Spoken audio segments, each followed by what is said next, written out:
Suspended Deputy National Police Commissioner Shadrack Sabia returns to the Madlanga Commission of Inquiry this morning. He'll pick up where he left off as he faces wide-ranging accusations of corruption and criminality. Sibiya is adamant that these allegations stem from a targeted political scheme to oust him from the office. He vehemently denies any links to criminals or cartels, also objecting to claims that he pushed for the disbandment of the political killings task team in order to benefit criminals. Iman Repeti joining us live now from Pretoria, where the commission is sitting. Iman, it's another day in which he will testify and will try to set the record straight, at least to his side. From his perspective, certainly. And one of the things he is saying is, this is all lies.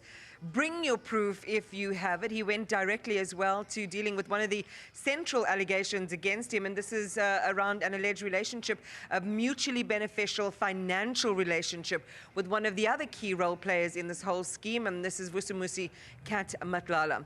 I think the best place to start is with somewhat of a look back on what yesterday's foundational evidence was. Of course, he was asked about his career, which he again reiterated was one that was marked by persecution, particularly over the last 15 years, and how whatever allegations or charges that have so far hitherto been leveled against him simply have not stuck. Is this the moment that Shadrack Sibiya goes down, or does he emerge from this triumphant?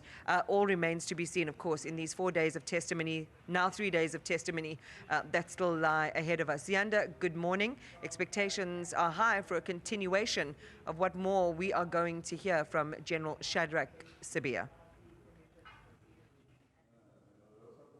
Absolutely, Iman. And if you listen to what Shadrack Sibiya had to say yesterday, it almost mirrors to a certain extent how Fani Masemola tried to remove himself from the responsibilities that come with his position. And I say this because, as has already been mentioned, that he says this is part of a conspiracy that is being led by Lieutenant Generals Dumisani Khumalo and Nhlanhla Mkhwanazi, as well as Fani Masemola, to remove him from the South African Police Service. And he says this is primarily why then he could never defy his boss, Fani Masemola, when he ordered him to actually set in motion the disbandment of the political killings task team.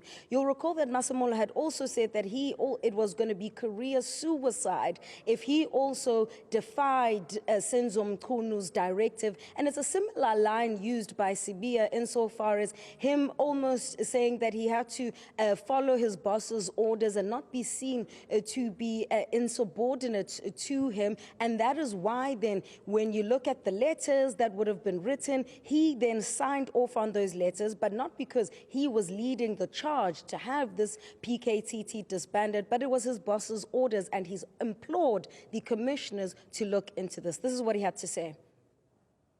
I wanted the commissioners,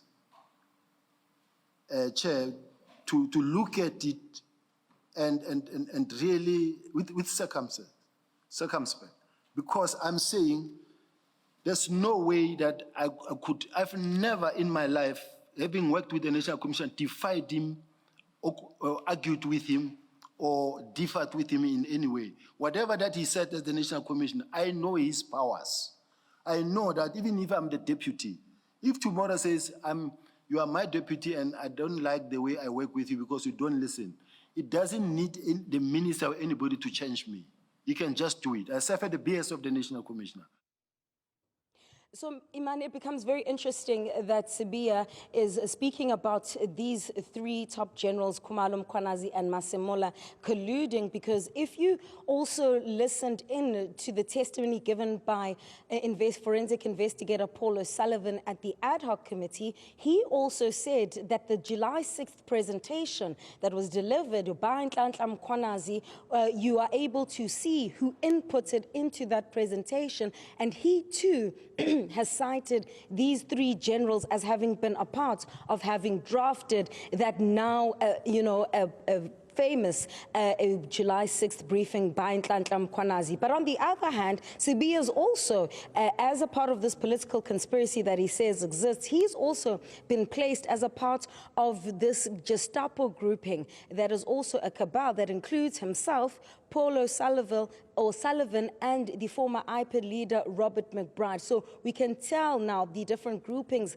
that have almost been formed. But the questions still remain and will be posed to Shadrack Sibiya about his relationship with Vusi Muzikat Matlala. He did touch on that briefly yesterday, and those 20 Impala. But really, Sibiya now questioning the manner in which the information and WhatsApp messages that have been presented before this commission, how they've been extrapolated. It's not the first witness to actually pose questions in this regard. Witness F, who is Sibiya's alleged runner, did the same. But also we'd heard from Vusi Muzikat Matlala himself actually saying that the recording that was played by Witness C at this commission, where he talks about how much Sibiya likes money, he says that recording was manipulated. So this is a question, I suppose, that the commissioners are also going to have to contend with. But certainly Sibiya, insofar as his relationship with Matlala is concerned, he says he only met him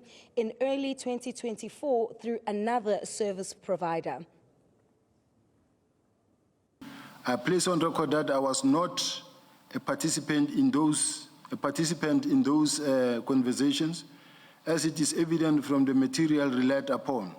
My name is merely mentioned. I did not form part of the messaging group or the exchanges themselves. The conversations in question are said to be between one Brown Mokgotsi and Matlala, in which my name is purportedly referenced. I have no knowledge or involvement in those exchanges and no information as to how these alleged messages were extracted, preserved, or presented to the commission.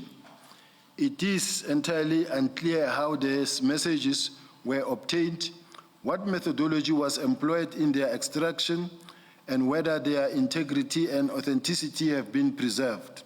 Accordingly, I am unable to confirm the authenticity, accuracy, or context of these purported WhatsApp communications and cannot speak to their legitimacy, completeness, or reliability. Any attempt to rely on these alleged messages as evidence against me is therefore misleading and unfair.